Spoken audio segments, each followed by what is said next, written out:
bunuh diri. Bunuh diri termasuk dosa yang sangat besar kerana pelakunya diancam oleh Nabi SAW untuk diseksa di neraka dengan cara sebagaimana ketika dia bunuh diri. Padahal orang yang melakukan bunuh diri sampai mati tidak ada lagi kesempatan bertaubat baginya.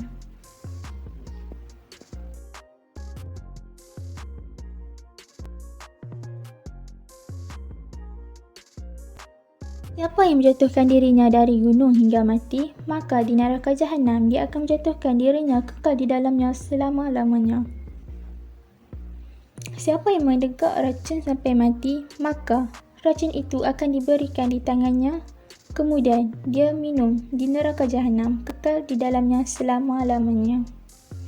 Siapa yang membunuh dirinya dengan senjata tajam, maka senjata itu akan diberi di tangannya. Kemudian dia tusuk perutnya di neraka Jahannam kekal selama-lamanya.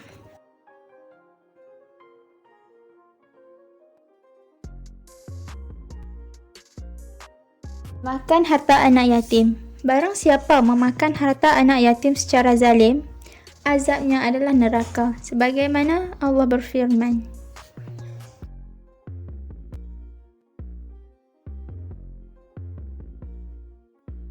Dalam khutbah Uthman mengingatkan umat agar berhati-hati terhadap minuman khamar atau arak.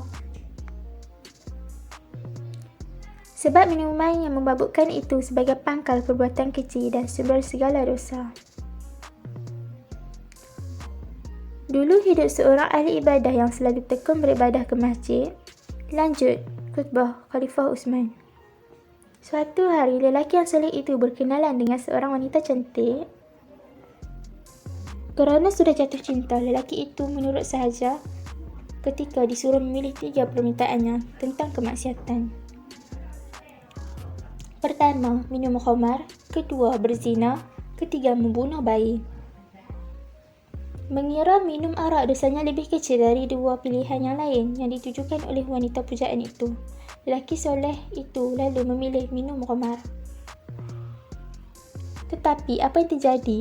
Dengan minum arak yang memabukkan itu, malah dia melanggar 2 kejahatan yang lain. Dalam keadaan yang mabuk dan lupa diri, lelaki itu menzinai pelacur itu dan membunuh bayi di sisinya. Kerana itu, hindarilah khamar kerana minuman itu sebagai biang keladi segala kejahatan dan perbuatan dosa. Ingatlah, iman dengan arak tidak mungkin bersatu dalam tubuh manusia. Salah satu di antaranya harus keluar. Orang yang mabuk mulutnya akan mengeluarkan kata-kata kufur. Dan jika menjadi kebiasaan sampai akhir hayatnya, ia akan kekal di dalam neraka. Kisah seseorang dengan sisaan neraka paling ringan. Penduduk syurga yang paling ringan sisaannya adalah Abu Talib. Ia memakai sendal yang kedua-duanya dapat menggigitkan otaknya. Hadis riwayat Muslim. Neraka Jahannam adalah seburuk-buruk tempat kembali. Jahannam dibakar selama 3,000 tahun. Panasnya api neraka 70 kali panas api dunia. Dan orang-orang yang kafir kepada Rabbnya memperoleh azab Jahannam, dan itulah seburuk-buruk tempat kembali. Surah Al-Mulk ayat 6. Hukum wanita tidak menyusui anaknya. Terdapat dalam hadis dari Abu Umamah radhiyallahu anhu bahawa Rasulullah SAW bersabda yang artinya, kemudian malaikat itu mengajakku melanjutkan perjalanan. Tiba-tiba, aku melihat beberapa wanita yang payudaranya dicabik-cabik ular yang ganas. Aku bertanya, kenapa mereka? Malaikat itu menjawab, mereka adalah para wanita yang tidak mahu menyusui anak-anaknya tanpa alasan syar'i.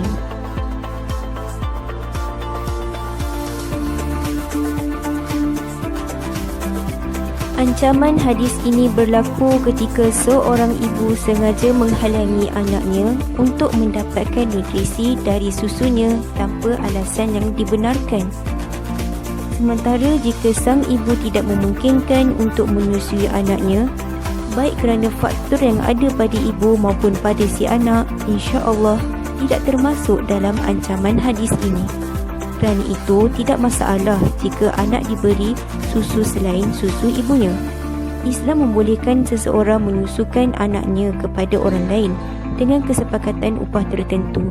Oleh itu, para ibu hendaklah menyusukan anak-anaknya selama 2 tahun penuh bagi yang ingin menyempurnakan penyusuan. Surah Al-Baqarah ayat 233. Gambaran azab neraka yang paling mengerikan. Siksaan yang paling berat adalah azab di neraka. Dari Ibnu Mas'ud radhiyallahu anhu bertanya, siapa penghuni neraka yang paling berat siksaannya? Mereka pun menjawab, iaitu Yahudi, Nasrani dan Majusi.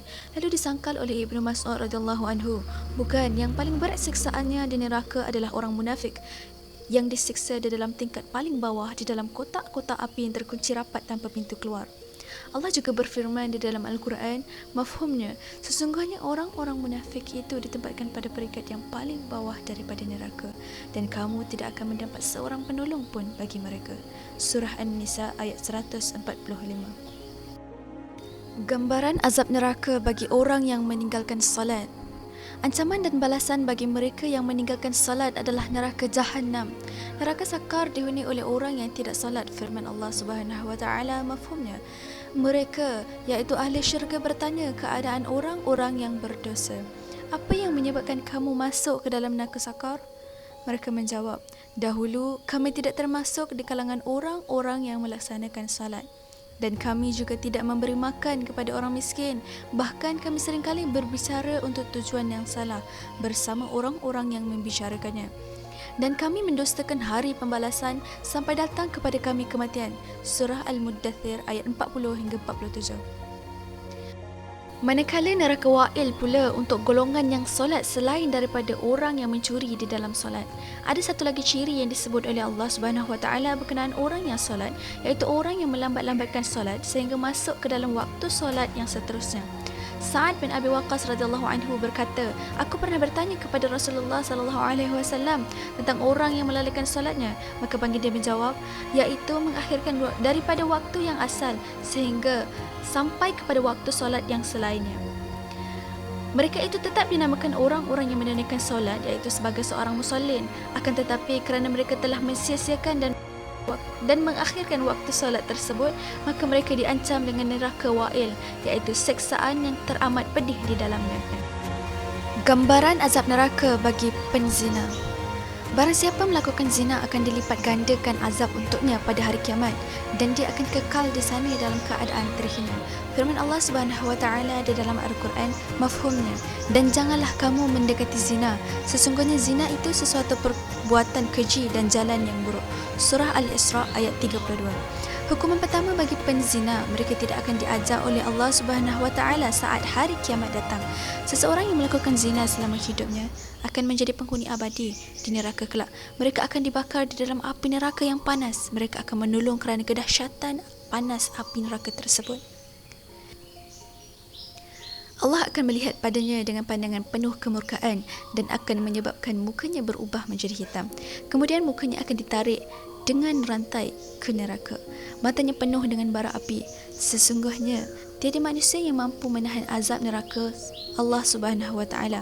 Semua sisi di dalam neraka itu api yang sangat luar biasa kepanasannya sehingga membuatkan seluruh penghuninya tidak mampu lari.